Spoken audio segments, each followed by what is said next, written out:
Strange things are afoot at the Circle K. That kid is back on the escalator again. Ain't gonna hurt. Is my boomstick! Game over, man. It's game over.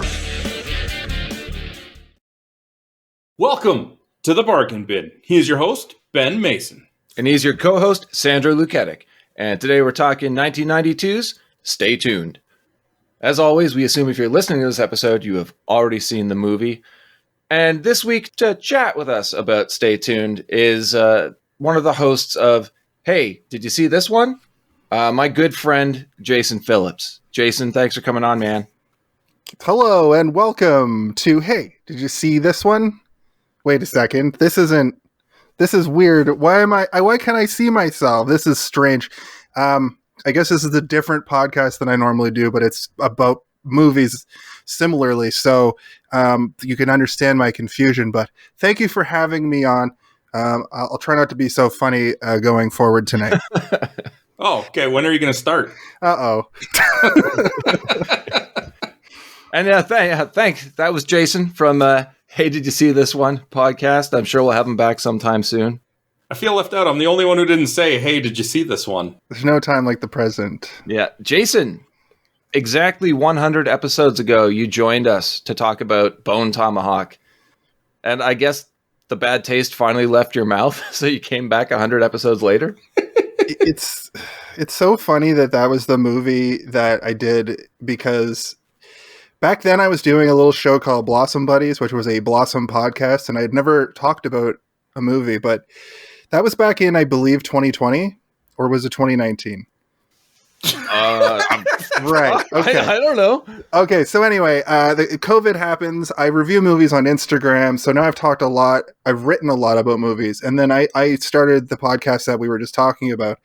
And we've hit, you were on our show at the recording time of this episode. You were on 1 week ago. I don't know when this is going to go up exactly, but that was episode 75. So you guys, this is 104 for you guys. We're at 75. So I basically just ripped off your idea and took it as my own, where we also talk about movies that people may not have seen. And Bone Tomahawk holds a special place in my heart, because I feel like that was one of my jump off moments. So thank you for having me on originally. And it's crazy that in 100 episodes, you couldn't have me back even once. Well, man, I tried to avoid doing it even now, but Ben was insistent. Yeah, I didn't even consider it for years. And I do realize now it was 2020 that you were on, because I was in quarantine in a hotel. Yeah. I'm actually pretty sure, jokes aside, I'm the one who said to Ben, hey, he was on episode 4. We should have him on 104. Yeah, you were. I also don't remember the numbered episodes whatsoever. This is they all just kind of run together, because we change our recording times. We try and keep it to a certain schedule, but it doesn't always work. So all I know is the movie that we're going to talk about, and I'm good to go. All right, so I'm going to play the part of Ben here for a second, and I'm going to do what he always does to me at the beginning of every episode and ask you, Jason, what's your history with this movie? I can't believe you just asked me such a question, because pretty sure I know why. I thought of the words and they came out of my mouth. I don't. on our show, we do the same thing. And when you hit me with the rundown of how you do your episodes, I was like, "Oh fuck!" I used to listen to your guys' show like a while back, but I hadn't. What do you mean used to? I don't listen to a lot of podcasts. Okay, let's not get into that. All right. Well, thanks for joining us, Jason. We've given him 2 outros now. Is this because of when you were on our show? I pranked you a little bit and we called your movie mid, because this feels like now I'm getting pranked. My history with this. Oh, sorry to just finish my thought. We also do a very similar thing at the beginning where we say our history with the movie. If you go watch the episode that we did on Stay Tuned, you can find that information there at twitch.tv/Hey, did you see this one? So we let you pick the movie and you pick one that you guys already covered? So lazy. The perfect redirection is that if you want the answer, you have to go to his show to get it. Yes. Brilliant. You fall into I wanted to do cross-pollination, and I thought I would do it the dirtiest way I could possibly come up with. Well done. all joking aside, honestly, this movie, I'll tell you guys a little story about this movie. I grew up in rural Nova Scotia, where we had 30 channels. And on channel 30, it was very special. It was the movie channel or the movie network. Ben, you probably remember this. No. I had 3 channels. Yeah, you didn't have cable growing up, so sorry. Jesus. At any rate, the movie network or the movie channel would show all kinds of like weirdo movies, like movies that just came out of theaters, but not like big blockbusters. It felt like it would be junk. It's junk. You're saying they're showing junk. They're showing junk, like Weekend at Bernie's 2, that movie about the kid with the talking skateboard. What? You don't remember that one? I can't remember what it's called. That movie where the kid is like super autistic and builds a house of cards, and then they build like a full-size house of cards out of wood. At any rate, that's how I saw this originally, and I would watch it all the time. They would show it constantly, and I couldn't figure out what the hell this was. I knew who John Ritter was, obviously, because I watched Three's Company as a kid, but the rest of the cast I didn't really know, except for like Jeffrey Jones, sort of. And then when I was in like high school, I was still fascinated by John Ritter. So I bought this excuse my language. I bought this movie. Is swearing okay? I can't remember. Of course. Okay. I bought this fucking movie over here on VHS, and I I think I've seen this movie 40 times. And that's my history with Stay Tuned, starring John Ritter. That's much more intense than mine, but we'll go with Sandro next. I saw it for the first time this week. Wow. Yeah. Interesting. I'm familiar with that answer from my show. It's going to be very interesting comparisons and interpretations. Review in general of this movie, because much like you, Jason, I saw this when I was a kid. I actually saw it at a friend's house the exact same night I saw Tremors for the first time. Oh, shit. Great double feature, by the way. Yep. But looking back at the movie now, a lot of those references that are in this film, I never could have gotten. I don't get them now. Some of the actors they mention, I'm like, who? Yeah. Well, the movie goes to light and dark, back and forth so many times that I don't know who this movie's for. And that's a question I wanted to ask both of you. Who is the audience? Who is the target audience for this movie? Well, I can answer that because I've thought about this a lot. This movie is specifically for 10-year-old latchkey kids who have access to TV channels they're not supposed to. Mm-hmm. So they can accidentally see it after school.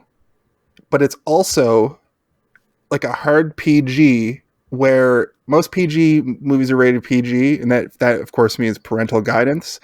But it's still a kid's movie. You don't really the parent doesn't need to provide guidance.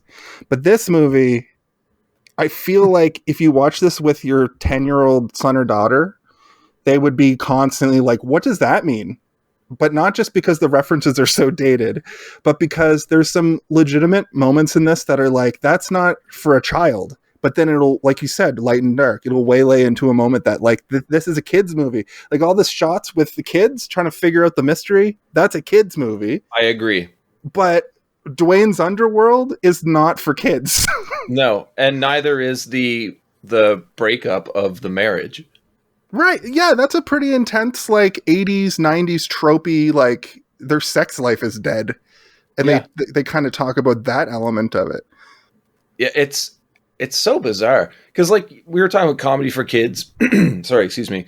Then you get like the cartoon segment, and then one of the show references at the end during the montage at the credits is David Dukes of Hazzard. Yeah, that's fucked. So you go from like a lighthearted robot cat chasing mice cartoon to a KKK reference, and if I were a parent watching this with my kids, I'd be like, I really hope they're only catching certain parts of this movie.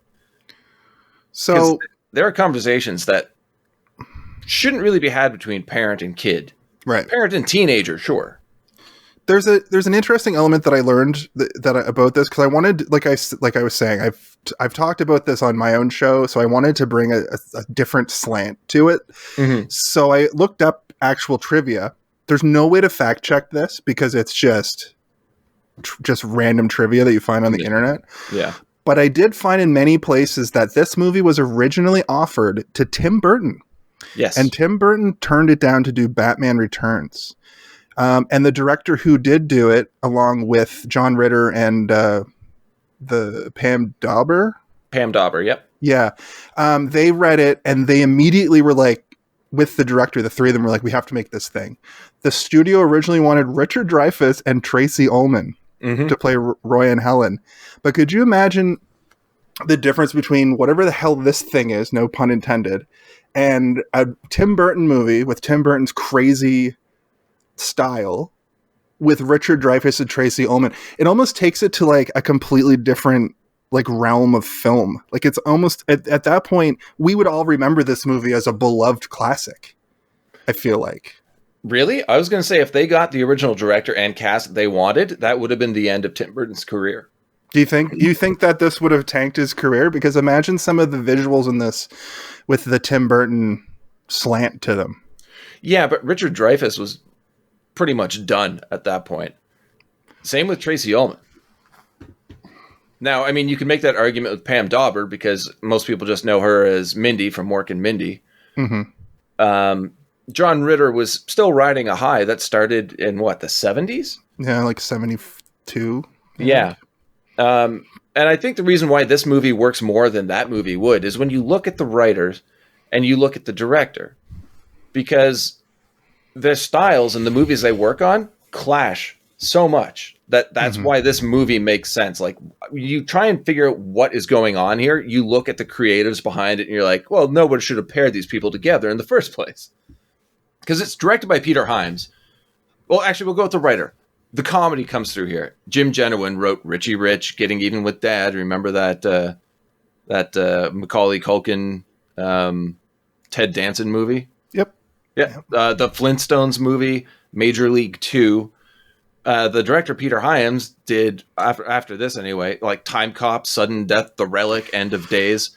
He was a much more serious director working with a child comedy scriptwriter. I just learned because I have the IMDb pulled up as well for this, because I'm fascinated by this movie and I got to do a bit more of a deep dive. So I wanted to have this ready to go.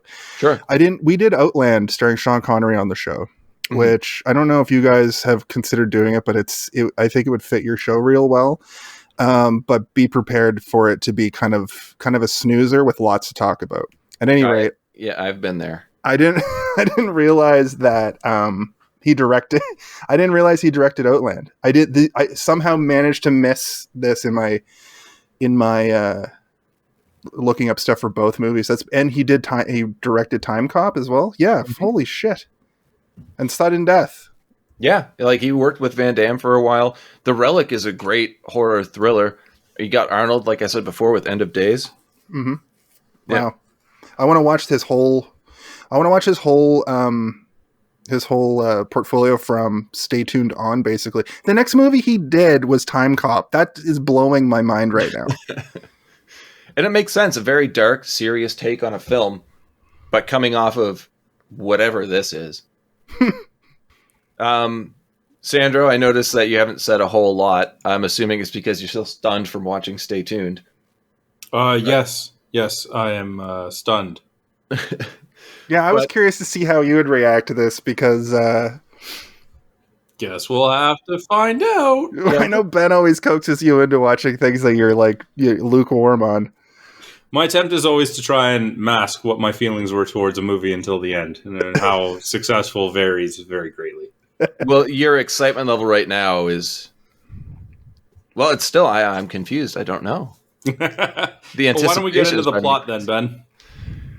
Oh, yeah, a plot. That's what this movie had. You can start peeling away the layers and see if you can decipher what I thought of the movie. Just like an here. Ever-growing onion. So it is a cold open, which I'm fine with. We don't really cover movies with those much on the show. Here we're introduced to the Seidenbaums and their ill-prepared popcorn. as they sit down for some evening television. Immediately, we get an intro, not by name, but we see our villain, Johnny Spike, or Mr. Spike. And my note here sums up how I feel about this guy. Played by registered sex offender and Ferris Bueller's Dean of Students, Jeffrey Jones. Mm-hmm. I hate him. He sucks. I used to love him, and then now he's a sex offender, and now it's like, man. And it's just a really creepy story. I do like the reveal of Murray's abduction with the overturned popcorn bowl when his wife goes out to and the full on Ghostbusters moment. Oh yeah, but the speed of his abduction makes no sense to me, as the method is later revealed to be the satellite dish, which is not an instantaneous thing. No, in fact, when John Ritter's character Roy gets it, like, they show like text setting it up and stuff, and Spike is there with him, kind of walking him through it. Whereas on the first one, it's almost like he just absorbed them, as if he pointed the remote at them and hit the button. Yeah. It works if you don't know the rest of the movie, but when you go back for a rewatch, it's a pretty weak spot. The opening credit sequence confuses me because it feels like a really shitty 80s superhero film. I don't know if either of you got that same vibe from the credit text. The TV, not even a little bit, no. The TV was like eating their names, right? Eventually, yeah. I have a nearly 500 movie history in a very short time, and every time I watch an 80s, 70s, or 80s movie, I'm just like, they could have done anything else but just show text as the credits opening movies. And then when you get to the 90s, I feel rejuvenated watching a 90s movie sometimes.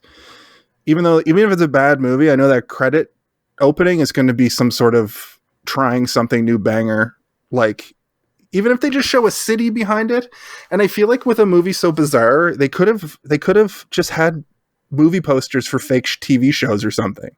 See, I like that idea a lot more, because this animated television eating text is fine if the credits didn't go on for so long. Yeah. By the time the credits are done, I'm already irritated. Yes. Which doesn't help when you cut to a voiceover by young Daryl Nables at the Nables residence. He's describing his father's obsession with watching television. Fine. But now, like, going back and watching this years after it came out, it's safe to say that comparing his father to Bill Cosby wouldn't fly today. No. Yeah. No. It has a whole different connotation. Yeah. Also, this movie could have been remade a couple times over the last 30 years. It could have been remade as somebody who's obsessed with video games, somebody who's obsessed with the internet. Yeah, I was thinking that too. You could update it, and I'm sure somebody will at some point. Maybe we'll get John Ritter's son to play him. I would. He's such an untapped talent because he's got the same face. He looks different enough, but he's got the same mannerisms. Just have him fall backwards over a couch, and we'll just really put him through his paces. Here we get John Ritter as Roy Nabel, getting way too involved with a sword fight from a film. Which is fine. Like, I expect him to be over the top comedic in the movie, and for the most part, he is, until he just gets really fucking sad. Yeah. But we're also introduced to Helen Nabel, the stunning Pam Dawber we talked about from Mork and Mindy, who is visibly frustrated by her husband. Great drop of lines though, just to get that point across. Like, I'm thinking of renting out your side of the bed. That was a good one. It was really good. At one point here, I had to pause the movie, and I just went to grab some water. I came back, and I looked at the freeze frame on my screen. Did any of you, or either of you, look around that living room, that main level of the house? You know the answer is no. Why? You always nitpick things like this. I not once, sir.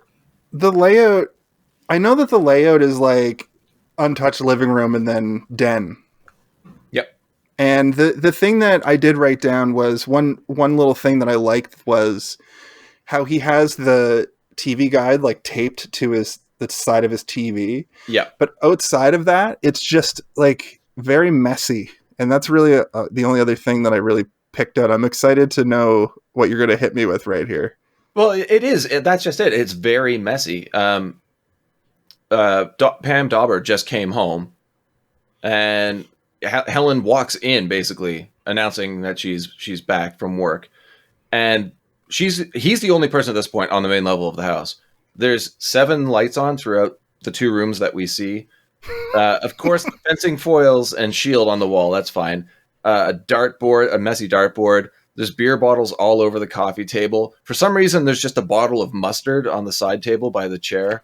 Oh, okay. Those kind of details. This dad, I get this is the thing that I thought about watching it this time. To that note, when I watched this as a kid, I was always kind of on Roy's side because I was like, why is she so mad? He's just watching TV. Exactly. But you just pointed out that like this is systemic negligence of the host while he has a shitty, I know we're going to get to it, but he has a shitty like traveling salesman job, and she's like a big book executive or whatever, ad executive. So she goes and makes probably it's the early 90s, so it's a good wage. It's probably she makes like 60 to 100K a year, keeps everything running, and he probably makes 25K a year, if that. And then comes home and watches TV 24/7. So this is boiled over now, probably. Yeah. For years. And it makes you wonder, like, who's even raising the kids? They're raising themselves, clearly. You got the precocious... Clearly, the daughter was a precocious latchkey kid, and the son is like a techie know-it-all who probably raised himself also. That's what I was thinking, because that's the next scene we get is Daryl taking over the airwaves. Mm-hmm. What weirds me out about that is that he takes over the airwaves so he can sell tapes of his sister Diane making out with some guy. Fuck. So weird. What's even weirder is that Roy's shaving in the bathroom and seems to think this is hilarious. Yeah. But then it's like, who has a TV in the bathroom? Roy, I guess. Roy Nabel does. We learned that Diane here, you're saying, she's a senior manager for a vitamin company. And Roy is a struggling traveling salesman hawking plumbing supplies. And we get to see the various mishaps of Roy's day. And it's soul-crushing. Mm-hmm. Like, anything that could go wrong does go wrong for Roy. So, his escape, basically, from his shit day is to ignore his family and watch television. As a kid, like you said, Jace, we get it. As an adult, I'm like, why is he the focus of this movie? Well, and on top of that, like that's a very common trope from the 80s and 90s. The sitcom trope specifically, where the dad, like the laughs all come from the dad being negligent and disconnected from the family. But you're right, like maybe that's why we didn't notice it when we were kids. Or even when I was a teenager, I was like, oh, that, he watches too much TV. I hope it doesn't monkey's paw him into hell. But now as a 30-something, I'm in my late 30s. And like, if I treated my wife like that, like it would be a similar conversation. It would be a similar, like, you got to pay attention to me or I'm going to literally leave you. Yeah. And this isn't the first time they've had this conversation, is the vibe I got. Oh, agreed completely. And we were used to this as 80s comedy setups. Mm-hmm.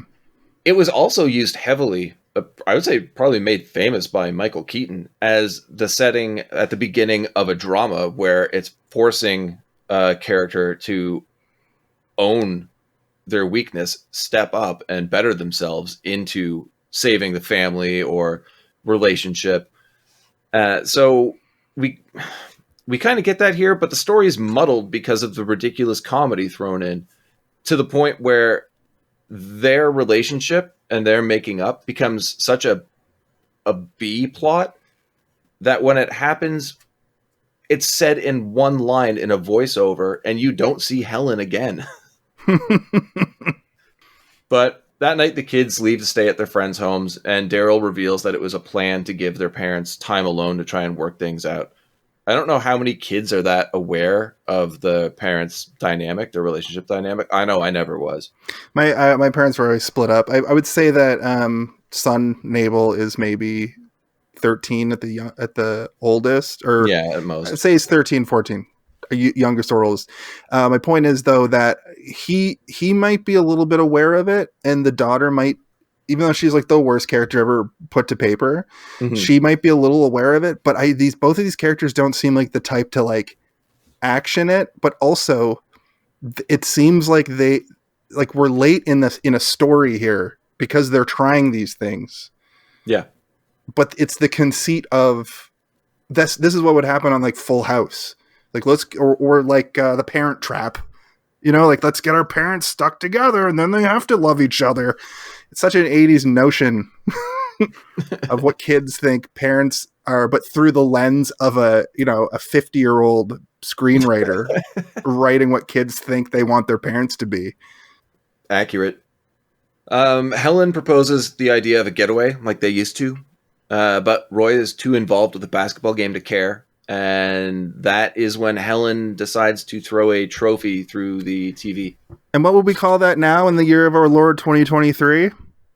That, my friends, is a domestic disturbance. Yep.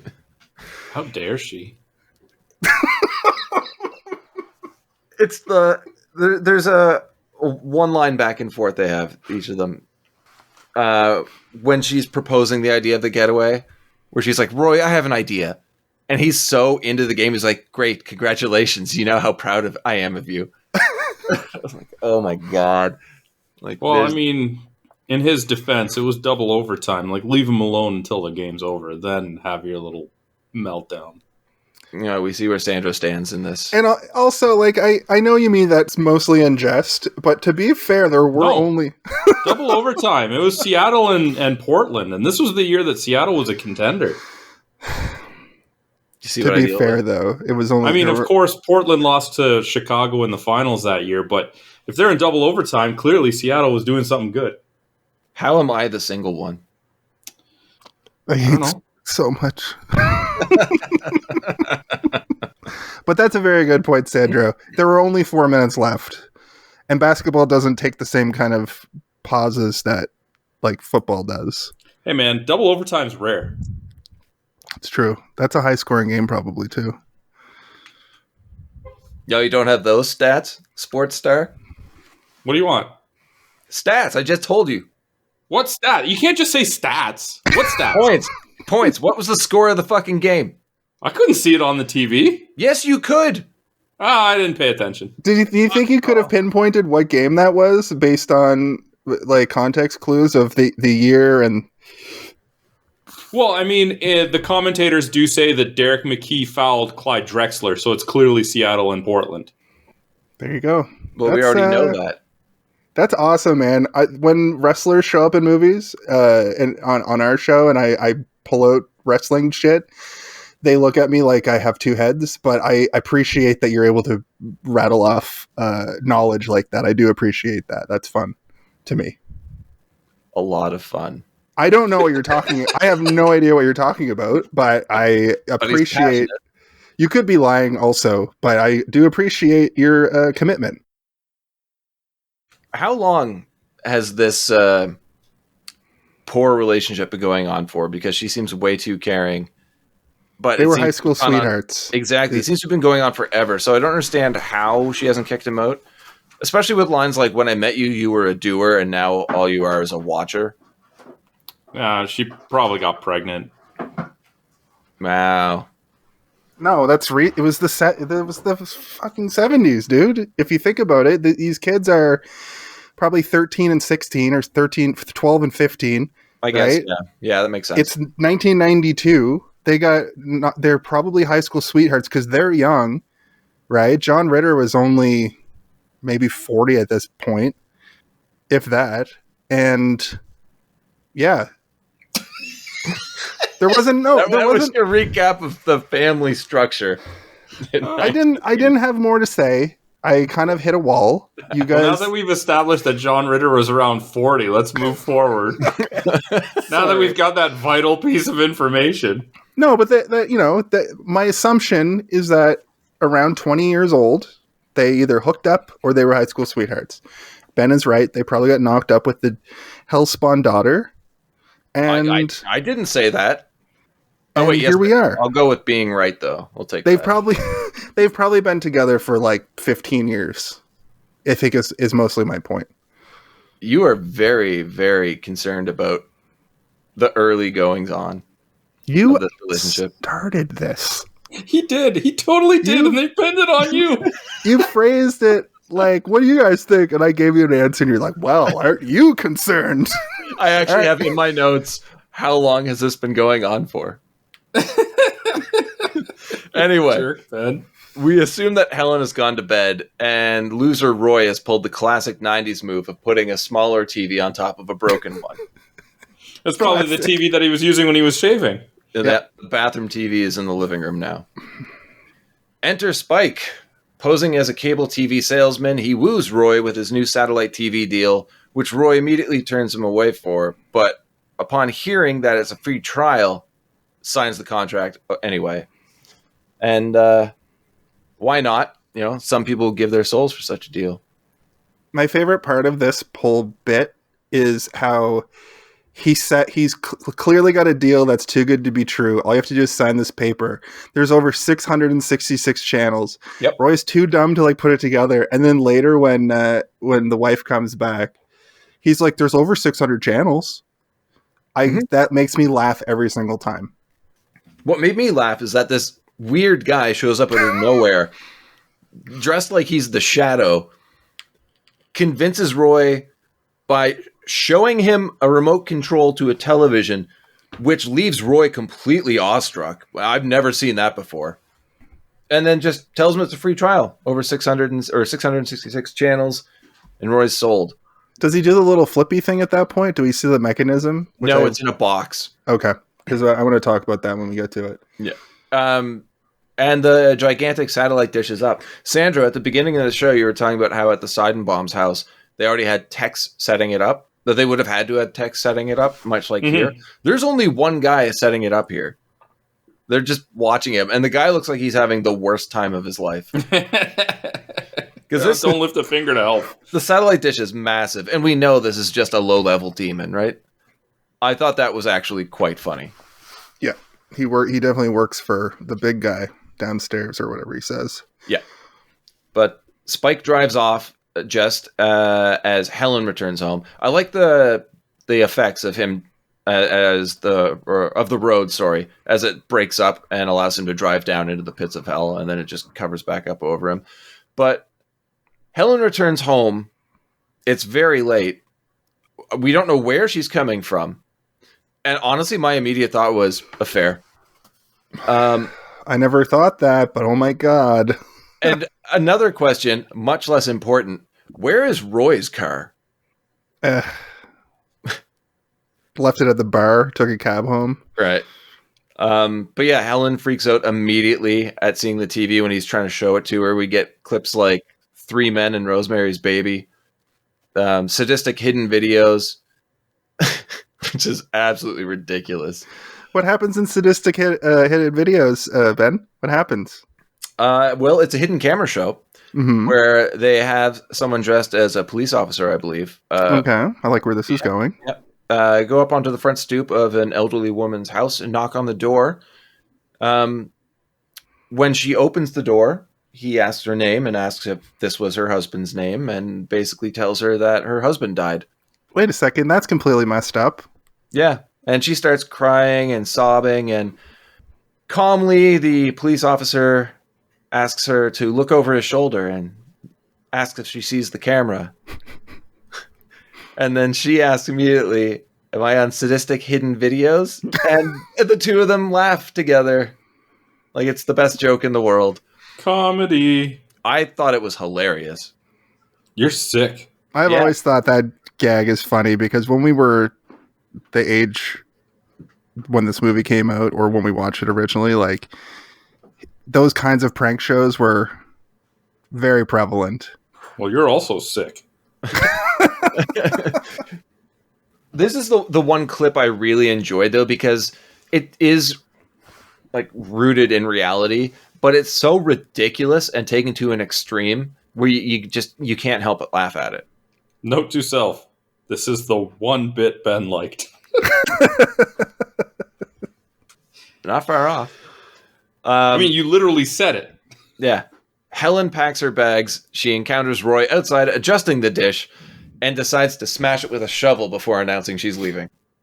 Yeah. So he said free trial, and she's like, "Well, this is gonna cost you." How much do you think that TV, like that size of television, wasn't very common No. during this era? Especially, it looks like a tube TV. Like it looks like I think she said it was 41 inch. Like two, like not even rear projection. No. This thing cost money, and then the satellite dish on top of it. Like this was probably like a $5,000 like device setup. Yeah. I would have loved if as soon as he showed her the TV, she threw the same trophy through it. Well, I mean, looking at Roy, he wasn't cleaning up the mess from the last one, so it was probably still just on the floor there. You imagine this TV's on top of the TV on top of the old TV. Just crushing the bathroom television. The dish turns and focuses on the Nables, then zaps them into its system. And I kind of like the effects of flying through the wires, even though it doesn't make any sense whatsoever. No, and that's like a stock CGI tunnel effect that you see in like anytime somebody goes through a tunnel. I think they used it in the Mario Brothers movie. Yeah, anything tech related, it seems too. Yeah. The CGI in this movie, though, surprisingly isn't like awful. Like you said, like the effect of him going down into hell, like driving down into hell, was pretty good. And like there were a couple little bits that they blended it well. Yeah, even like being zapped into the satellite dish, or even Eugene Levy into the TV later. Like it's campy, but it's not based in reality at this point, so you just you can roll with it. But the Nables end up on the trivia game show You Can't Win, which is a great name. And also strange because they eventually win. The prizes, Jason, do you remember what the two prizes are? The Napper Crapper 9000 and Encyclopedia Satanica. Wonderful. I liked Encyclopedia Satanica. The Napper Crapper was dumb as shit. Yeah, but like that's like that. I think they do that gag in The Simpsons a few years later. Yeah, they did. So it's like, did The Simpsons do it? You know, something came before The Simpsons for once. Did either of you? Well, I guess The Simpsons technically were around before the movie, but not that joke. Anyone recognize the host of You Can't Win? No, I don't know what he's from, but I recognize his face.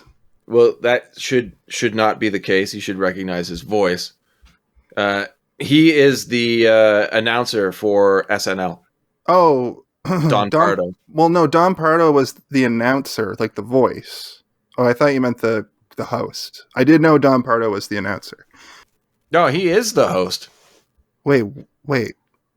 Really? Oh, no. Game show announcer. That's correct. Yeah. Yeah. But the guy who plays the host is somebody as well. Yeah, I forget his name. Oh, my God. But yeah. I'm just going to take a loss on that one. No, I got it here. His name is Dale Wilson. He plays Guy Squirrely. And his IMDb photo looks like a mugshot, so check that out. And he has been in top movies, 214 things, so you've probably seen him. All right, we'll go with I've probably seen him. The questions reveal that Roy has lied to Helen in the past, and the sad fact that they're basically strangers to each other now. Probably one of the heaviest parts of the movie when dealing with their relationship. I mean, it's hinted to, but here they basically have to admit it to each other. So, well done writing here for me. The question they have to answer, that's like, who's a former lover that you've been seeing recently? Yeah. It was definitely to try to get them to get into a fight and then lose. Yeah. which I think is like, oh, it's subtle writing. Like it's better writing than you would expect, I think, for something like this. And what I said before about her possibly coming home from an affair is not the case. We already know that she gets home late from work, but it could be interpreted that way. And that here could have been a setup to make you believe that with this question. Mm-hmm. Is that what made you think about that, or were you thinking that already? It was only on the rewatch. Yeah. We meet Wilbert Crowley, played by Eugene Levy, who I completely forgot was in this movie. And he's just showing a new intern the production studio. We get to see the death of Mrs. Seidenbaum. Either of you have any comments on this? Doesn't she just get squashed by Godzilla with a stinky-footed lizard? Yeah. And Ben thought that the last scene was heavy. I was waiting. It's been a while, man. What is even the point of the Seidel bombs in this movie? To get the remote to Roy and Helen later. Oh, well, what a purpose! And to have like a C plot. Have like a C plot where we are supposed to feel bad for Mr. Seidenbaum for like a moment. Yeah, could have cut out these characters entirely and just had Crowley give them a remote to get back at Spike. Yep. Yeah, it's true. But this also gives us a chance to learn the rules of the movie, and being that the Nables have to survive for 24 hours, and if so, they will be sent back. But the plan is to kill them within that time frame. 24 hours seems long, but I guess it was negotiated with the other side, so happy medium. It seems weird that Heaven's like, yeah, we'll give you 24 hours. They wanted 12. Yeah, just be like, no. But then the movie wouldn't exist. Then, like, you know, they get zapped in and then credits. They lose the first game and then credits. There's this shot here in the next scene where they go back to the like the station, where you know how there's that neon map in the background. Yep. They're all the new guy and Eugene Levy and Spike are standing in front of it, and it makes them be silhouettes. And I think that's the best looking scene in the whole movie. I completely missed that. Now I feel bad. If you go back and look at it, like what resolution did you guys watch the movie in? Did you watch it on the CTV thing? Because I'm wondering if you guys had it in 1080p. I don't remember actually. I thought it might have been 720, but yeah, I don't know. Yeah, I don't know. It doesn't matter, but I have a copy of it in 1080p, and it must be from a recent DVD release or remaster, because this movie pops when it looks correct. Mm-hmm. And you know what I mean? And I'm wondering if, like, I've watched shows on that service, like Who's the Boss, for instance, and they're still washed out like you're watching them in the old days, I find. Yeah. But some of these old movies, like, there's a whole new rejuvenation to them if you watch them in an upscaled way. And this movie, like, there's some stuff in this movie, like especially towards the end when they're in some more of the elaborate channels with actual sets. The details really pop. And this was one of those moments where they're just kind of arguing and talking about the rules of the movie, but there's like the neon with them standing in front of it and being silhouettes. It was just a really cool shot. My cinematographer eye. Well, I really, really do like the contrast in the production studio. I wish we had more time there rather than just be like a link between different shows, like different parodies of shows.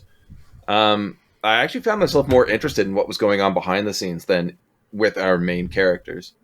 Well, if you know all the shows and movies already that they parody, then you want to kind of dig a little bit deeper. And as somebody that's seen this movie so many times, yeah, I know all the jokes.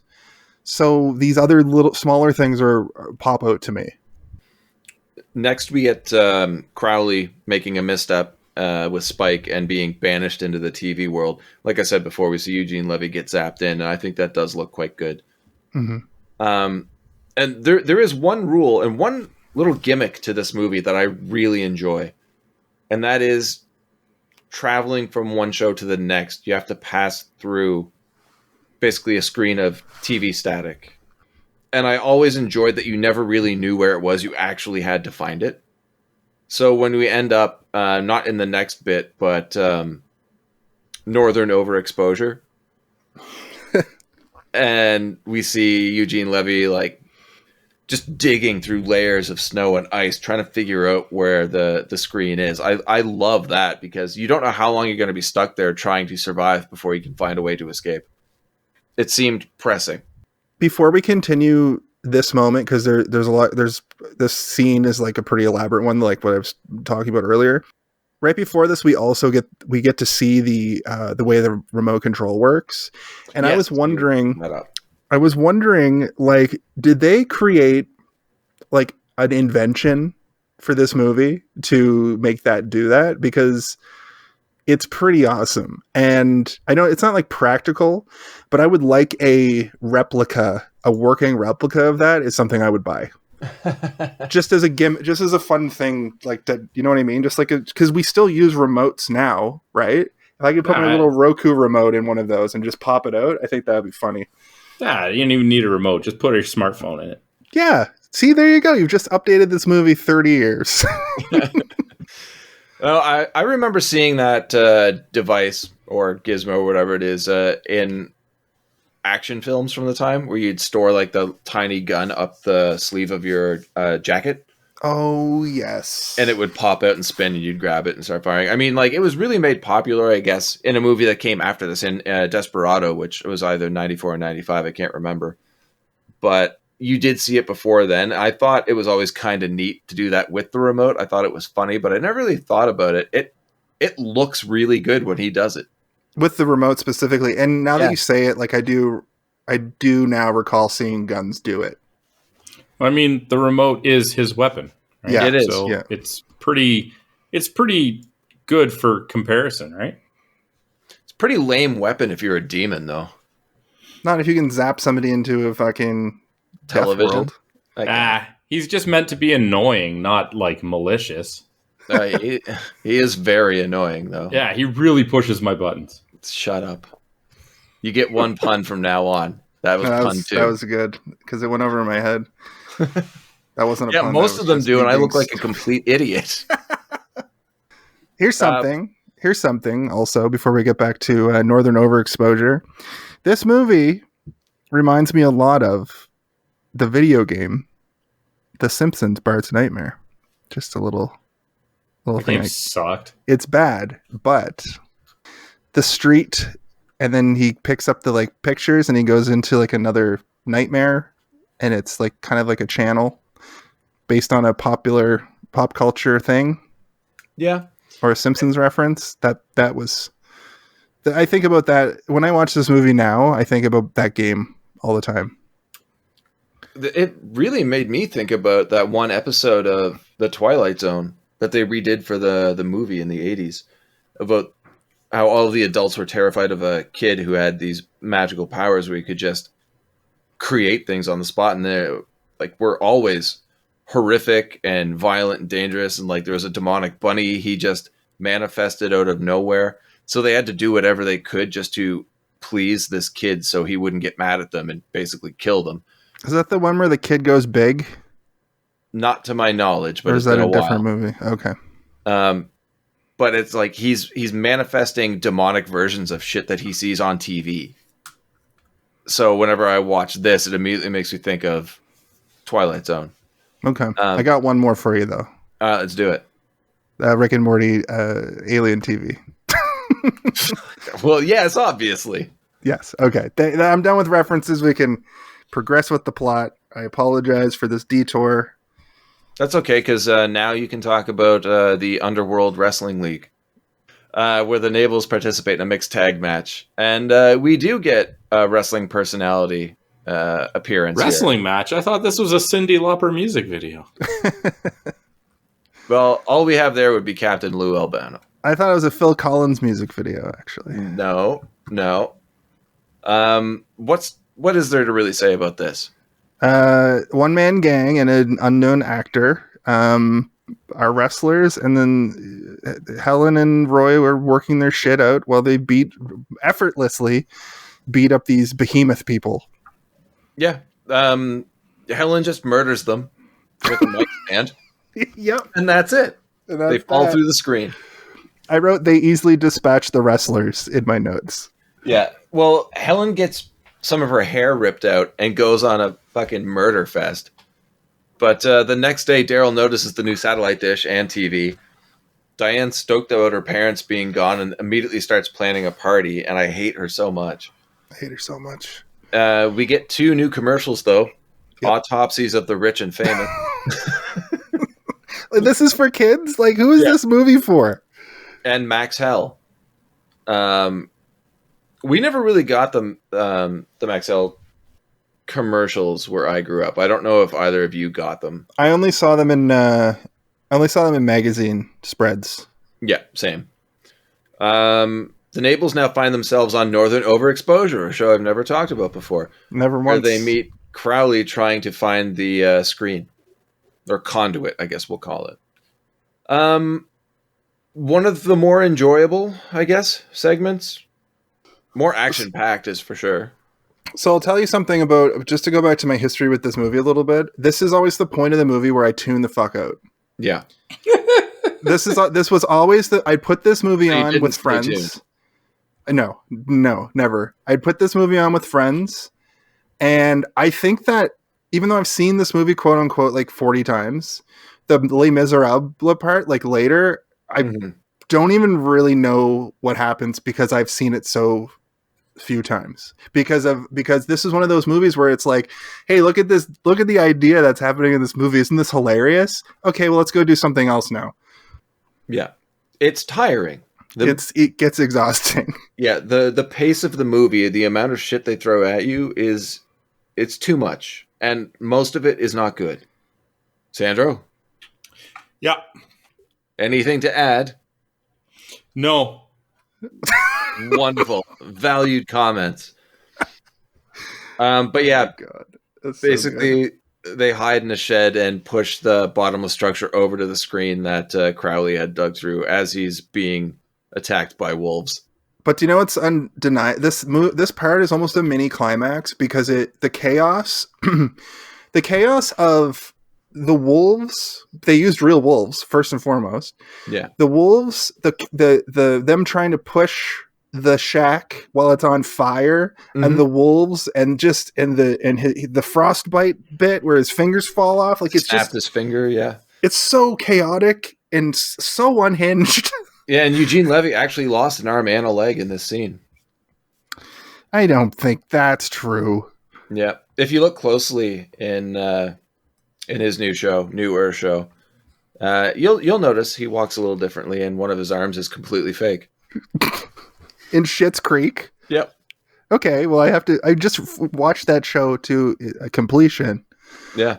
And I didn't even notice a limp, let alone a full-on fake arm. Well, it's been 30 years. He's good at hiding it now. He's good at hiding it now. Yeah. Like, I've seen American Pie a few times, and I'm pretty sure his gimmick is that he's got short-sleeve shirts. Yeah, He's well, his head's CG'd onto another actor's body. Holy shit, these are revelations. I know, right? Look into it. Listen to the commentary track on American Pie. They talk all about it. Well, you know, I lost an arm and a leg when I was doing Stay Tuned. Wolves! Wolves! A couple more commercials here, guys. 30-something to life. The Silencer of the Lambs, which I thought was quite dumb. I thought that one's funny to me because it's like, and coming soon. Silencer of the Pets or whatever. Next is Meet the Mansons. That's fucked. That's too dark. Yeah. Daryl notices that Chuck Manson is riding his bike that was zapped into the satellite dish. He also shows Diane that he found their mother's watch next to the dish, but she doesn't seem to care because her friends are there. And they almost get sucked into the device as well. Yeah, but he hits them with the hose. He wants to have a Wet and Wild party. Yeah.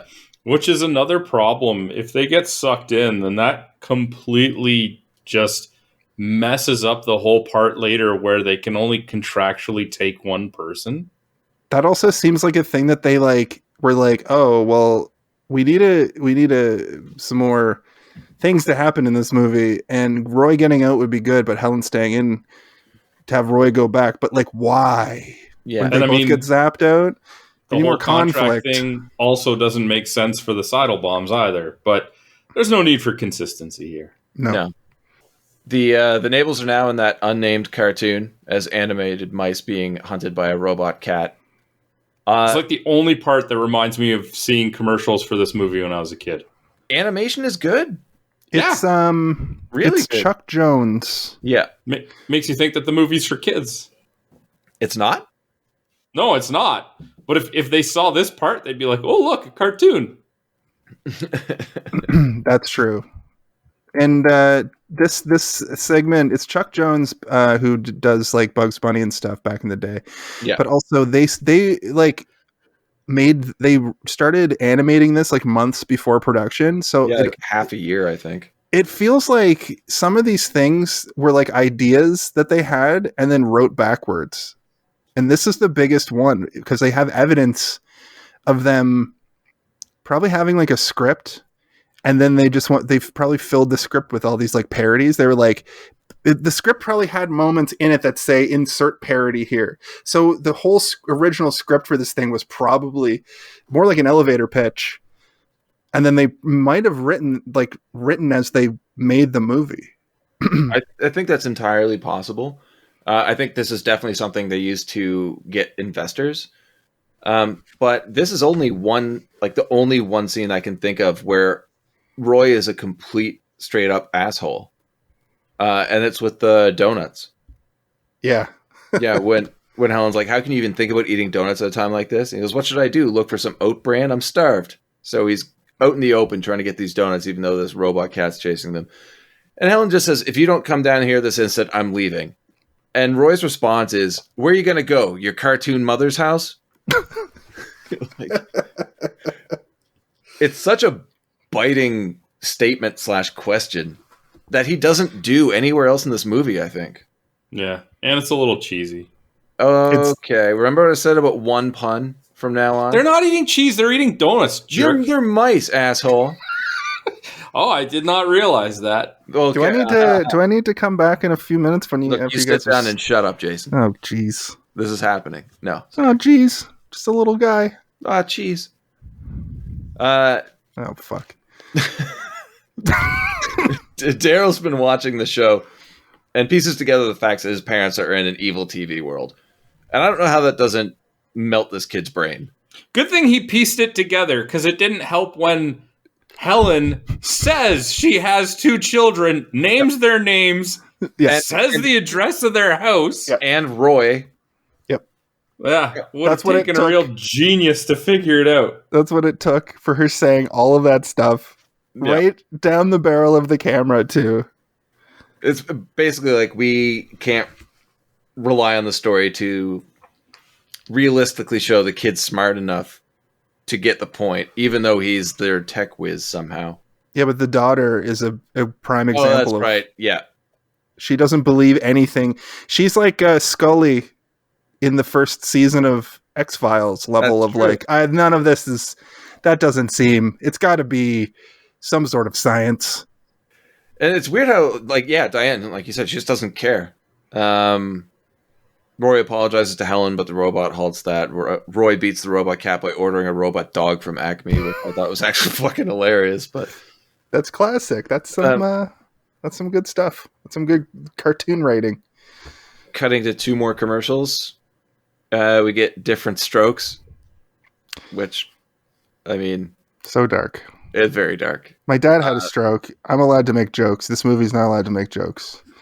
Well, at least we can all laugh at the next one, which is My 3 Sons. Yeah. That's just so out of pocket from the writers. It's great. Like, what is that even? The implication is that the writers of this cartoon or this sitcom are just jerks. Yeah. The next segment is one you've brought up before, Jason. Dwayne's Underworld. You want to explain this one? So in the 90s, around this time, and I have an interesting fact to go along with this that you probably know, but Saturday Night Live, the popular institution sketch comedy show on every Saturday night at 11:30 or 12:30 if you live on the East Coast, they had Mike Myers and Dana Carvey had a very, very popular segment called Wayne's World, where they just played two Midwesterner stoner types who had a public access show in their basement. So naturally what they did is they made a direct parody of this, but I would use the word parody loosely because this was just the same thing, but they were demons instead. They used all the same quotes and gimmicks and "we're not worthy" and little games and stuff. And it's interesting because they tried to actually get Mike Myers and and Dana Carvey, but they were literally working on the Wayne's World movie. Could you imagine if they never made a Wayne's World? Okay, so Wayne's World is interesting to me because it's one of the most SNL movies just flop immediately. And this is the only SNL movie I think that has a sequel because it's like head and shoulders above all of the other gimmick SNL movies. Yes. As far as quality goes. And it was a bit of a cultural phenomenon at the time. Have it done kind of dirty like this, I feel like they almost should have been like, oh, they're making a Wayne's World movie and we can't get Dana Carvey and Mike Myers, so let's just not do it. But it, to me, is the most iconic part of the movie because the I Heart Satin bit in this is the most quotable part of the movie, and everybody knows that part. Yeah, I worship satin. Satin? I love that though. It's great, but it's one of those things where the more you think about it, it's like, and it's learning today that they almost cast the original Wayne and Garth. Yeah, makes it so like what could have been. I really want to see a movie that is heralded as a decent movie, not a weird cult film that has. There's another thing that I read where they almost had Dan Aykroyd as Roy and Ronald Reagan as Spike. Sign me up for that. I would love that. You say that this is an iconic scene for you. It is for me too, but you gave us the history of like their bit on SNL. When I first saw this, I didn't know SNL was a thing. So I was watching it. I got the Wayne's World parody and they cut to the crowd of zombies. I'm like, why is there an audience? The same bits, like extreme close up here. It's just ramming the camera into Roy's face, and they try to do it again with a poker, which is funny. It is funny. But there's a quick escape, and we're out and on to the next show. Roy Nabel, Private Dick, which is better than being a public dick. Yep. This has an underrated moment in it as well, where he's trying to figure out the rules of the film noir, and he's like, "Oh, I can hear my own voice as the dialogue," and then he drops his gun, and then the secretary says, "You dropped your gun again," and I just that's great. While in the show, we cut back to the production room where Don Calfa informs the already aware Spike that the Nabels are still alive. Don Calfa, since we didn't play the trivia game at the beginning like we normally do, I think was the only person in this movie that we've covered in another movie. And he was the mortuary technician in Return of the Living Dead. Look at you. And the research. Good. There was no research. I just recognized him immediately. The dude looks fucking weird. Well, because we weren't doing the game, I didn't actually do the research, so I don't know. Okay, well then we'll just assume I'm right. Research Jones over here. The intern is ever present to critique the demon. When we get two more commercials, I hate both of them. It's The Exorcisist and Yogi Beer. I think Yogi Beer sums up the time this movie came out. They're both terrible. Yogi Beer is like confusing in a different capacity than the other not for kids bits. Because this is just a drunk kid, like, yelling. Berating his mother. Yeah, like, in a really, like, gross way. Yeah. Get me another beer, bitch, kind of. But they specifically say that it doesn't get you drunk. It just gets you to act like an asshole. Act like your father. Daryl saves Diane and her cheerleader friends from the dish, like we talked about before, by spraying them with a hose. Finally convinces her that the parents are in the TV. We know this. This is where we're presented with the situation that Murray actually brought the remote with him. So when things get crazy, he just changes the channel and ends up in a different show. I really like that idea, and I would like to see them have more control over the shows and not just have that the panic to try and find the conduit every time, because I enjoyed that at the beginning and they just let it go. So why set up something as important as that and then not go back to it? Like, if he just didn't do that at all and let them use the remote, I'm good. That's why like a video game updated video, like One Word's video games instead of TV specifically, would be a really interesting way to do this, because it would be like it'd be like Reboot kind of, or like Ready Player One almost, where you're traveling from game to game. But it's hell. The hell part, like I love hell. Like you know what I mean? Like I watched Event Horizon recently, and I could have just been like a haunted ship. But the implication that it's hell, or like the Doom games where it's like you're on haunted Mars, but then you're in hell. Like I just like the hell aesthetic in these sorts of paranormal things. And I really wish that they had made a Ghostbusters 3 in the 90s where they use that script that's rumored, that would have been great, where Ghostbusters Go to Hell, which they dabble with in the Ghostbusters video game. Like I just like that aesthetic for some reason, and the weirder and grosser the better. Obviously they couldn't show the 7 rings of hell in this, but this is definitely a ring. It's implied that this is some sort of ring of hell, right? It is, yes. I think hell has only been done really well in 2 movies. Event Horizon for sure. And believe it or not, I just completely blanked on the second title I had in my head. Constantine? Nice. No, That's not more like Constantine. Purgatory.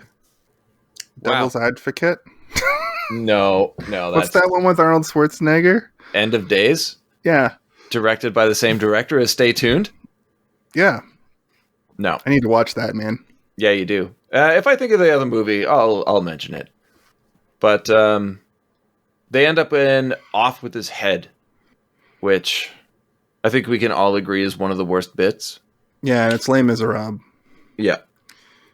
Basically the Nable's escaping. Actually, you know what it is? More so, it's that episode of It's Always Sunny in Philadelphia where they're telling the story about how the Liberty Bell got cracked. It's more that. Here the remote gets destroyed, but they end up meeting Crowley, who's still alive, though missing a few parts, just as he is in real life because of that scene. Roy continues to apologize to Helen. In the real world, Daryl rigs up a device to interfere with the satellite, saving his father just as he's about to be decapitated by a guillotine. I hate it. There's a dumb gag that made me. So you forgot to mention that when they're zapped in, they're both dressed like women. In so much that the woman is dressed like a woman, and it's hilarious that Ned is also dressed like a woman. Roy? And there's lots of like your boobs are crooked jokes. And then he's like, I'm a man, not a woman. And then we get a little cut to 2 people in the audience, and he's like, that man's dressed like a woman. And the other guy goes like, I do it sometimes. And that's a very like gay panicky kind of like, and like kind of homophobic joke for the time, but it actually plays kind of like not as homophobic as like maybe even the writers that implied it. It's actually kind of nice, kind of refreshing for the era.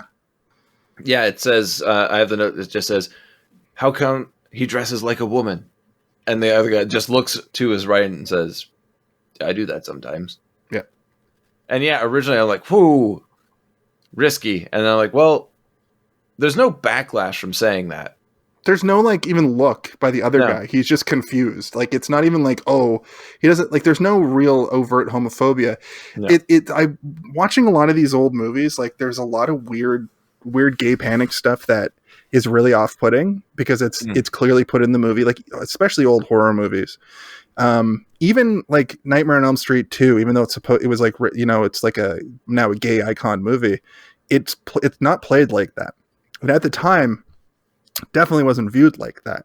It wasn't until, the LGBTQ people sort of took it back.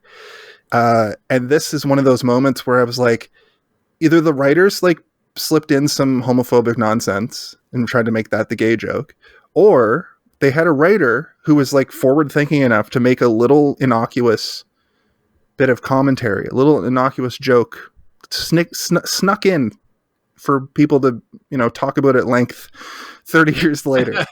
I always bring that up too. Like when people were making movies back then, they didn't anticipate people breaking the movies apart like this. There was no internet. There were no podcasts.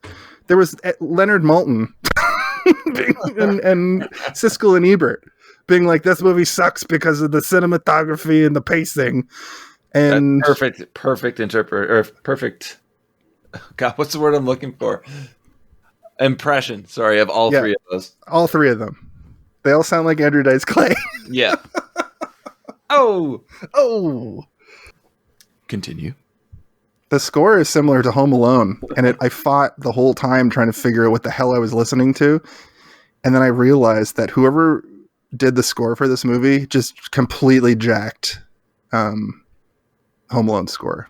I was going to say, yeah, they were probably completely jacked. You're right. Like Just muscly? ripped. Just ripped and writing, little tunes. I hope no one notices where I took this music from, brother. Brother, dude, Jack. The Nables have survived the 24 hours, but we get the reveal that only Roy signed the contract, not Helen. So they just send Roy back and keep Helen. And that's because apparently being an intruder somehow just means you're eligible to do what they want. He says they're only the one that signs the contract is held to the rules. Anybody who gets stuck in there is just, that's on them. Did we not even mention that it was the son pretending to be the voice of God that got them free from execution? No, I said he rigged up a device to interfere with it because the voice of God part is a dropped joke, I found. Well, I was more disappointed with the entire setup of the device that he used to do the voice. And I think it was just because he needed more power and he went into the neighbor's yard with the dog and they had the dog literally just sitting there and put sound bites over it of him growling and being angry. But if you go back and look at it, the dog's just literally sitting there looking at him as he's panting. I noticed that as well. And that, like, Dobermans are supposed to be, like, the scariest dog or whatever, but Dobermans are actually, like, huge sweethearts. So just to see, like, a scene early in the movie where the dog barks and jumps up, but they obviously added ADR to make the dog sound scarier, but it's just, like, a kind of a cute Doberman. And then this scene where he goes face to face with the dog in that classic 80s, like, you're face to face with a monster thing, and it's just the dog slobbering, but they put in like a huge growl. Oh, he's so angry. Yeah, but he doesn't look angry. That dog definitely licked that kid's face like 1 second later. Yeah. I hate that fucking dog. They might as well have used the fake dog from The Sandlot. Fake dog from Tango and Cash. You should use the fake dog from Turner and Hooch. That was a real dog, Jason. Oh, I just wanted to be like you guys. Used Tom Hanks from Turner and Hooch. They should have used Hooch from Scrubs. What a joke. You had me howling. That's your worst one yet? Good job. How do I cancel somebody else's podcast? Appear on it as a guest. Yeah. Oh, I walked right into that one. Son of a bee sting. Spike abducts Helen into a Western film with her tied up on the tracks. And of course, Roy re-enters to save his wife, exiting a saloon and accidentally ripping off its door. I really enjoyed that sight gag. We get an old-style duel with Spike shooting Roy in the chest, but it turns out the bullet hit Roy's remote, and then the two scuffle. Now we get basically the Family Guy big chicken fight through all the different places, but instead of a fight, it's them just trying to escape, and the places are different parodies of things. And I hate it. I hate all of it. I like the Star Trek one where Spike was all the different characters. But why did he multiply? In all of the channels that they go to, you just get another version or character of yourself, not 10 of them. I don't think there are rules, Sandro. Well, then why didn't Spike just make 1 million of him? Like, pull like a Matrix, like freaking every character. It's personal now. Wait, is The Matrix a remake of Stay Tuned? Yeah. It has to be. Because we go from Star Trek to a crash test dummy ad Holy Shatner. to a hockey game of the Angels versus the Devils to driving over Miss Daisy.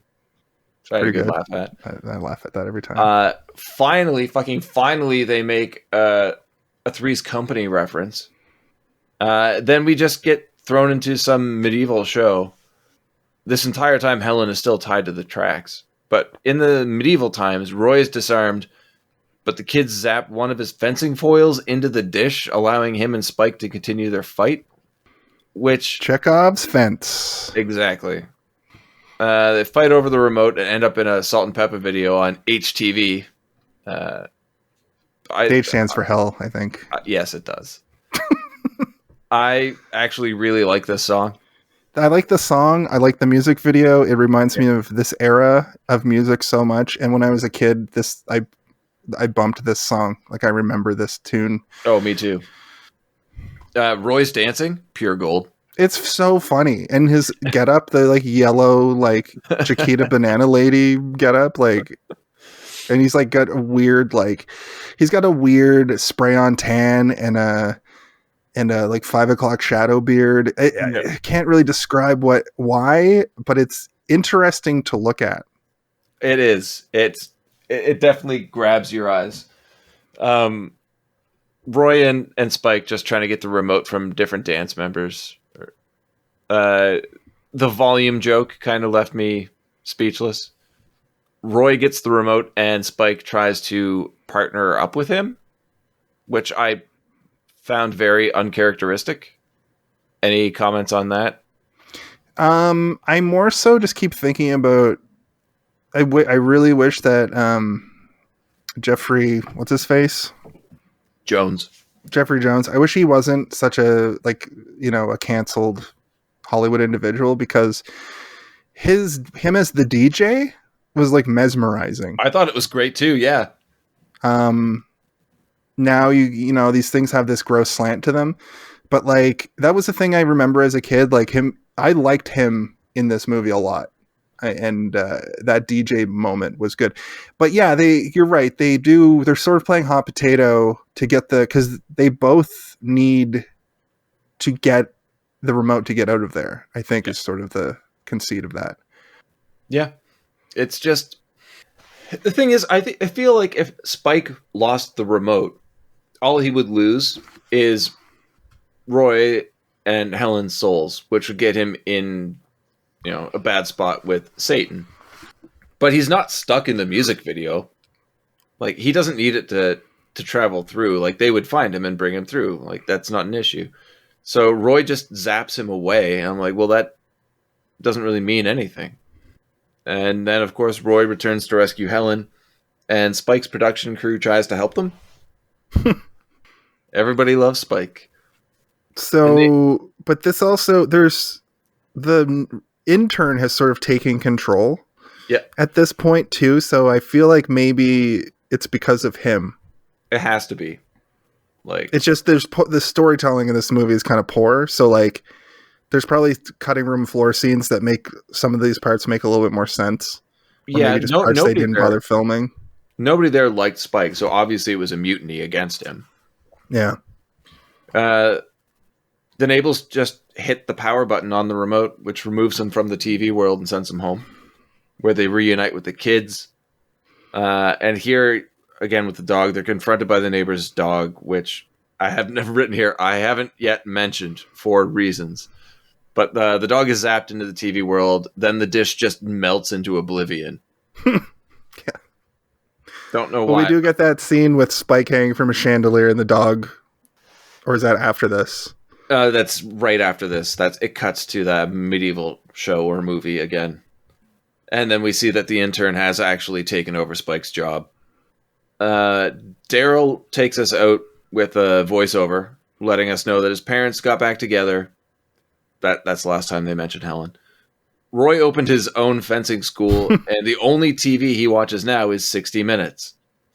Now, In hell. Yeah, let's not mention any intense therapy that would be required after this experience. They didn't do All of therapy in the 90s. Are you kidding? And we freeze frame on Roy and roll credits to a montage of more TV shows from hell. Also, you should mention that Crowley does kill Spike. I don't have to. You just did. There you go. I have all the things written down if you want me to name them. Go through the TV shows. We got Beverly Hills 6666.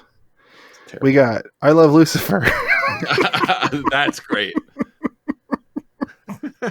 That was good. Golden Ghouls. Also Murder. quite good. I love the image they use for that too. Yep. Murder She Likes. Facts of Life Support. That's pretty good. French Prince of Darkness. No. Unmarried with Children. Rather That show was already on a hell show. That already felt like they were in hell. I'm pretty sure that is life for a lot of people. And David Dukes of Hazzard, which we mentioned earlier. Started off strong with the titles, but I Love Lucifer. I Love Lucifer is the best. Tapered off after Golden Ghouls. Yeah. So that was a movie. Yeah. Ben, what the fuck do you want? why don't you take us through the numbers? All right. Well, thinking back to everything we covered, all the actors, the action scenes, special effects, what are you guys guessing the budget would be? Jason, I'm assuming you already looked this up. I know how much it grossed. Okay. I don't know how much the budget for the movie was, but I would say somewhere around 40 mil. Around 40? Okay. Sandro? First number that came to my head was 17. It's somewhere between 15 and 20. Oh, okay. Yeah. See, the reason why I thought it was high was because of the some of the sets seem pretty elaborate, like the Les Mis era, and the music video set seemed like it would have cost a bit of cash to do that. But I mean, movie magic, I guess. Also, keep in mind a lot of these sets were already built. That's true. Yeah, that's true. That's a good point. Because it's a Warner film. It was definitely filmed with some of their production studios. Like the medieval, was just probably a room set. The cowboy stuff, that was probably just all backlots. Yeah, or a ghost town that they use for stuff. And the Les Mis was definitely like a full set that they just used for literally every 1800s thing. French Revolution thing. And if you already know the gross, I'll just ask Sandro what he thinks it might be. 25. You want to give the facts on that one, Jason? I don't think I'm remembering it fully. I thought it was either 8 or 12. It's 12. Yeah. Yeah, this movie was a major bomb. It's weird when you look at the reviews too. I haven't looked at the reviews. Without guessing, I'm just going to go into them. I want to hear your reactions to it. So IMDb, and we know how ridiculous that can be. It's sitting at a 6.2. Which seems high for this. Isn't it like 42 or 46 on Metacritic? I don't do Metacritic. I do Rotten Tomatoes. Okay. And the critics there, it's pretty much the same. It's sitting at 47. Okay. Audience score at 55. And I think Rotten Tomatoes is more in line with my beliefs on the movie. 6.2, like you said, Jason, does seem high. But Sandra, what do you think of those? Those are definitely scores out of 10. I personally gave it a 3 out of 5. But nostalgia, it's heavily steeped in nostalgia. 3 out of 5. Yeah. Well, let's just get into awards then, and then we'll talk final thoughts. All right. So we usually ask our guests to go first for the awards. Would you care to share with us who your least favorite or worst character was? Heather McComb. by far and away. Not even like untouched. That's the Diane. daughter. Yeah. Denise. What's her name? I don't even. I thought it was Diane. Diane. Yeah, I hated her through the whole movie. She's like a bad actor and then doing a bad character on top of a bad actor. So Just like when she played Jubilee in Generation X. she was on Generation X. Yeah, she played Jubilee. Wow, that was the TV show, right? Yeah. Yeah, I never saw that. I know they had actual mutants from that era on it because Generation X is a TV movie. yeah, but it's like an Image Comics comic. Yeah. So it's I didn't know they had actual like mainline Marvel people because Jubilee would have been a huge X-Men at the time that would have come out. Yeah. Anyway, this is not about the comic books. Ben? She is my least favorite character, but this time I'm actually going to go for performance, and it's Jeffrey Jones as Spike. He was good as a DJ, yes, but he didn't have any dialogue then. My problem with Jeffrey Jones in every movie other than Ferris Bueller's Day Off and maybe Howard the Duck, well, he even plays the exact same character in those movies. It only works when that's what the character is supposed to be for the story. And here it's not. Well, what about Beetlejuice? You're right. Beetlejuice is an outlier there. I still fucking hate him in that movie too. That character sucks. Yeah, the cartoon counterpart version of So much better. The Dietz Charles Dietz is way better, but it's his likeness is there weirdly. Yeah. I never really enjoyed him in a role ever, but I've appreciated him as the character he's representing in those movies, because he does play the asshole dean of students in Ferris Bueller's Day Off better than anybody else could, because I think that's just who he is. I have a personal grudge against Greg Kinnear for a similar reason. Greg Kinnear always plays an asshole dickhead, and I feel like I just hate him. Yeah. Because maybe that's how good an actor he is. I don't know. Breaking news. Fuck you, Greg Kinnear. Double bird. Sandra, what's your least favorite character or performance? I went with Pierce the intern as played by Eric King. Okay. Simply because this character confused me. Like, he's supposed to be an antagonist to the antagonist in the movie, but that doesn't really make him a protagonist. And why is he there? And just he's a plot performance device. was fine, but what is this character? Why? He's supposed to be there to explain the rules too, but then like after the rules are explained, then they're like, what does he do to stay in the background? So then I think they were trying to imply like what Ben said earlier about how like everybody's sort of doing a mutiny against Spike, so they need sort of a figurehead for that. Yeah, because everybody else fears him constantly. So get in this new guy who nobody knows, and he doesn't know Spike, and Spike doesn't know him. So all of a sudden, there's this brand new character that could take the reins and rally the troops behind him. Even with him there, they have so many of the other side random characters in the unit that are spoon feeding you the information piece by piece. You have a random lady show up and talk about the contract. You have Don Calif coming in and talking about like how he's the one left. Like, you're getting that information without having like this flashing signal of, hey, we're here to show that you're under the gun, buddy. Like, it doesn't make sense to me. I think he may also represent, though, the changing of the guard in television at the time. He's has new ideas for what TV should be. Through the whole movie, he's saying, like, what are these shows? Like, what is this? What is this? What's the idea for this version of hell? And then when he takes over, he's like, I got these new ideas. And I think they were like trying to put that sort of messaging in, but this movie's like poorly spread out idea wise. Yeah. So they didn't get to flesh out or make it's too subtle. So you have people being like, what's the point of his character? Well, it really helps with the fact that like everybody wants Spike gone. So we kill Spike off. Then does the TV contract thing stop? What happens there? Then you have to write so much more of a script to try and explain the entire point of the movie in the first place, or the plot of the movie in the first place. Just putting somebody else in his role to take over for him, and somebody who, like, the rest of the production staff are already on board with. It's a tidy little package right there. You don't have to worry about it again. And, like, you can actually use him as an antagonist in a sequel in another movie if it's successful. Mm-hmm. That's good too. Moving on to favorite character, Jason? John Ritter, obviously. Yeah. Sandro?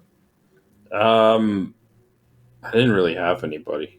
I have that one left blank too. So look, he's not my favorite. Like, I don't think I agree with, like, you guys not having a favorite character.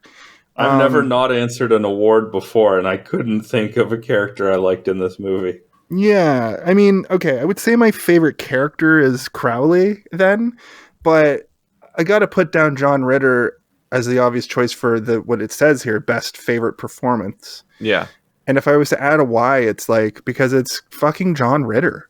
He does the, like, we didn't really talk too much about his physical comedy, but he does his shtick in this movie, and his physical comedy for this era especially was unparalleled. He's one of the funniest. He's got one of the funniest faces. His physical comedy is, like, off the charts, and I just like to watch him work. Roy is a shitty character overtly, but I think we're supposed to see we were supposed to see character development from being a schlub to being a family man. We didn't really get that because he doesn't really change that much. He just sort of has, like, an epiphany and then is like, oh, I guess I'll be a family man now. Yeah.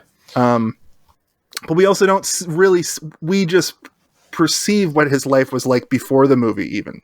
We were like, I guess it might be like this, but we don't know for sure. So that's basically why I stuck with John Ritter. Fair enough. I'll agree with what you said and pick Eugene Levy as Crowley. I think I might pick Pam Dawber. I really liked the character of Helen Abel. I like how we actually got to see how much of a piece of shit our lead. I'll say that John Ritter is the lead of this movie, even though Pam Dawber is there for quite a bit of it. I think she's just a better, more interesting character, and Pam Dawber played that really well.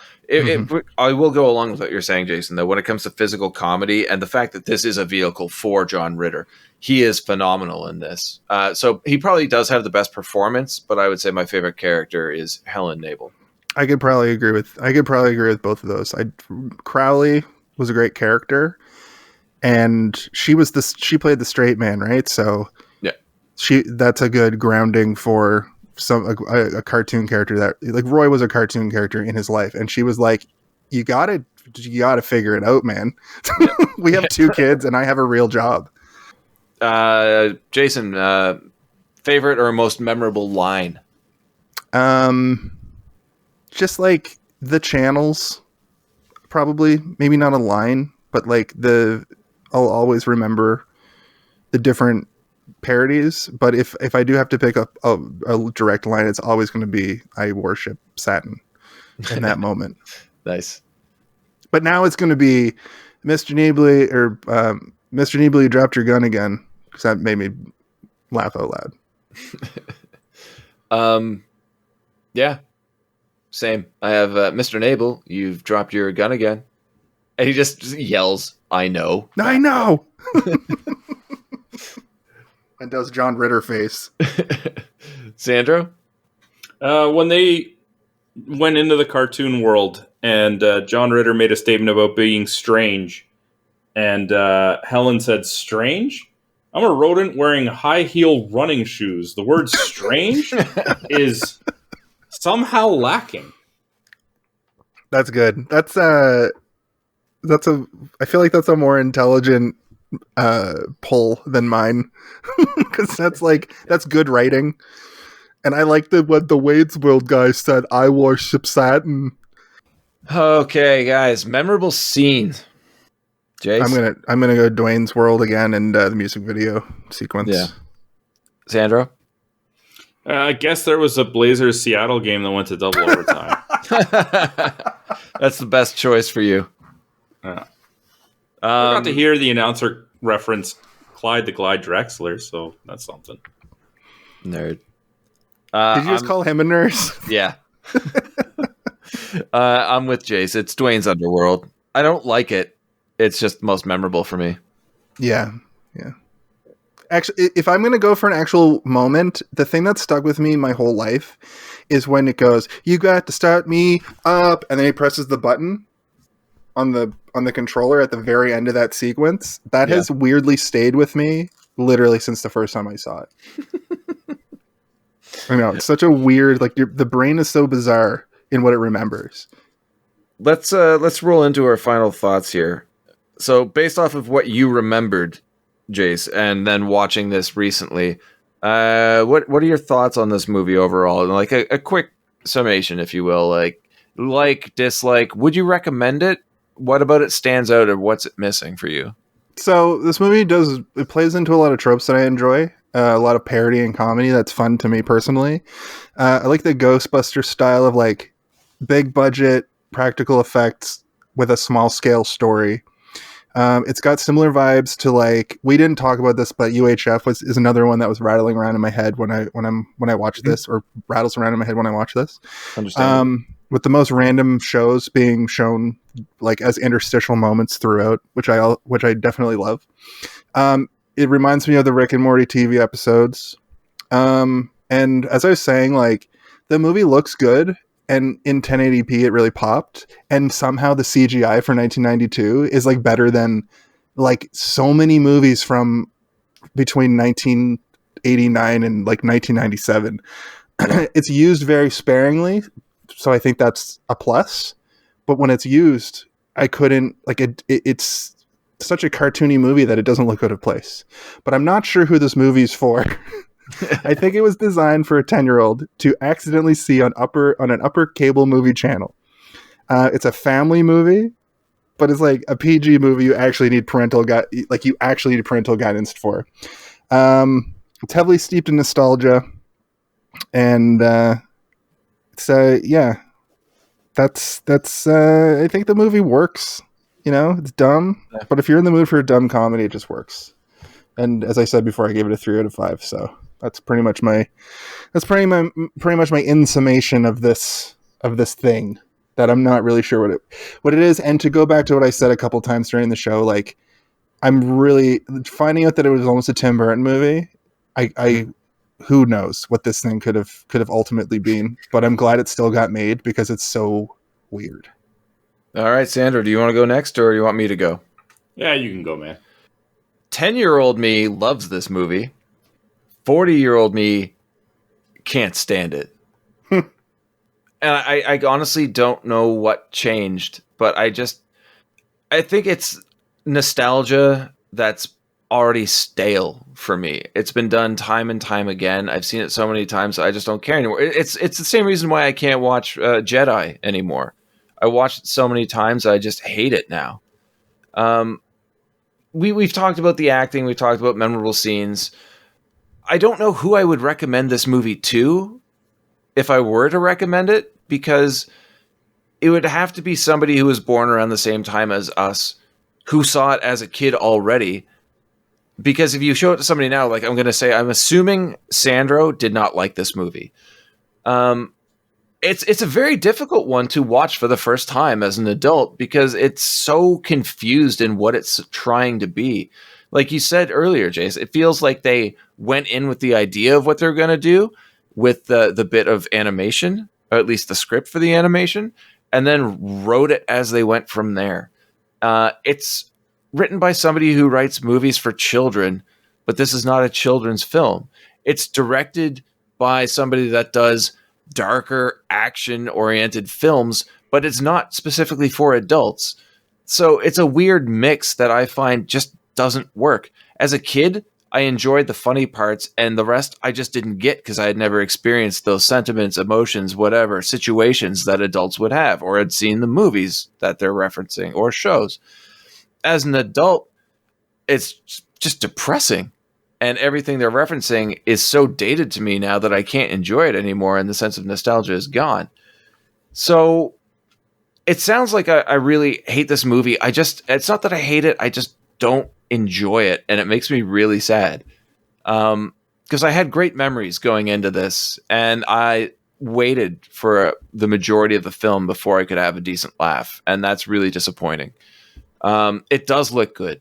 It is acting good, as I already said. I don't know how you would improve upon it because I don't know what it's trying to be. So with that, yeah, it's not a recommend. I'm just going to move on to Sandra. What do you think? You think you know me so well that I didn't like this movie. And that is far too generous. This movie is a piece of shit. If I had to give it a rating, I'd say 1 out of 10. Congratulations. You get 1 point because you made a movie. I got bored almost instantaneously in my first viewing. Thought maybe it would be better in the second viewing when I had a little bit more knowledge. No, I think I was even more bored. My recommendation, if you see this movie on TV, change the channel. I like how you did it in like a Don Cherry voice too. Like, short and sweet. Look, guys, Ben made me watch Escape from New York, so I made you watch. Stay tuned. And ironically, I chose this movie before he chose Escape from New York. So I'm glad you guys watched it, though. I appreciate that you took the time. I've been working on a theory recently that like you either should watch all your movies for the first time as late in life as possible, so you have all your wisdom. But also, there are a lot of movies that are required viewing when you're age appropriate to view them. Yeah. And this is one that you're supposed to, like I said, just see on TV and don't really know what's going on. So when you're in your 30s, you know, you go, what the hell was that? And then you go back, and it's a combination of being bored, but also nostalgia pangs and saying to yourself, how the hell did this thing get made? Like, who is this for? And that's what this movie encapsulates. I also don't recommend watching it for the first time in your late 30s or 40 years old. But I don't recommend watching it if you're 10 now. I recommend you watch it if you were between the ages of 9 and 13 in 1992. Perfect. So what is this, the post-final thoughts? Yes. Yeah. Obviously. Get your shit together, Sandro. Oh, okay. Is there a post-final thoughts? I think I'm good.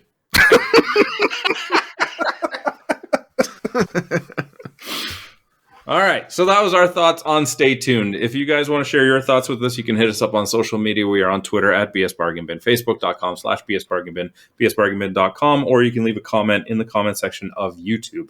Don't forget that we do have merchandise available in 3 different designs. You can find a merch tab on the website, BSBargainBin.com. Jason, thank you so much for joining us again. Would you like to, before we sign off, plug your show again and let people know where they can find it? You can find my podcast that we do every single week. We try to do it every single week, literally. On Twitch, we do it live. It's got to be live. I'm trying to do something different here, but it's called Hey, did you see this one? And the gimmick sort of the show is we cover movies that you would find at the bottom of a bargain bin. It's mostly bullshit. And we do a lot of things that you would find you would talk to your friends about in person, or you're at a party, and you say, hey, did you see this one? And then you mention some nonsense like Stay Tuned, and then they usually say no, and then nobody listens. So you can find us over there every Wednesday night at 9 p.m. Eastern time. It's 10 p.m. for you Atlantic folks. And it's at twitch.tv/hey, did you see this one? And you can find us on most social media. If you just search, hey, did you see this one? I think is the best way. See what I did there, where I kind of like lampooned you guys, like, because it seems like I ripped you guys off. It really does. And I didn't. It's just a coincidence that me and Ben both wanted to make podcasts about movies that not lots of people have seen. Yeah. Just 25 episodes after being on ours, you came up with one where you review bargain bin movies and follow a almost similar format. It is a very original idea. I commend you on that. I'm shocked at how you came up with that creativity. If you want to blame somebody, Blame Kalen, because he just wanted to talk about obscure movies on Instagram and do that live. And it just evolved. And then God damn it, I'm sorry. Let's just do a podcast where it's 5 of us. And we call it hey, did you see this bargain bin classic or something? And 5 people try to have a podcast. That sounds like a worse nightmare than I could ever conceive, and probably one of the various channels in the movie we covered this week. Stay tuned. What the hell are you even talking about? I'm with you, bud. I'm talking my way out of a hole, and I do it, and you love it. Yeah. Get yourself into a corner and then just throw more words at it. You clearly have never watched our show either, so... All right. So that was Stay Tuned. Ben, what is going on next week? And I said it that way specifically for a reason. Yes, well, I'm glad you did too, because if you weren't tired enough talking about Jeffrey Jones in a movie, guess what? We're going to talk about him again next week. As we are joined by the wonderful Rachel Reeves to talk about 1999's Ravenous.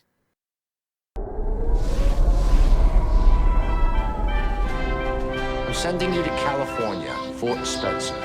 We have 4 missing soldiers, Captain, and no bodies. We need a supportable explanation. Captain John Boyd is about to discover no one just ends up at Fort Spencer. We come for a reason. Yours being? Well, something he never imagined.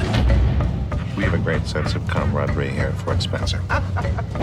This Indian scout told me a curious story. Winged eagle. It's an old Indian myth from the north. Man eats the flesh of another. He absorbs the other man's strength. Now, one man must choose. We need others. Between having dinner Not me. and being dinner. Good gracious. That's so annoying. Stew a la Major Knox. Guy Pearce. Ives! I'm gonna kill him. Robert Carlyle. He was tough, but then a good soldier ought to be. Jeffrey Jones. I bring you into the fold. What's wrong? David Arquette. There's no guilt. I gotta eat. But it's tough making friends. Eat to live.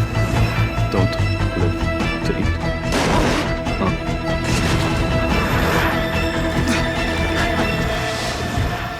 That was really sneaky. He was licking me!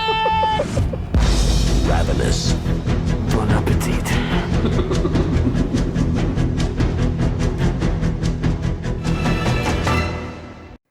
Until next time, have a good one. All the best.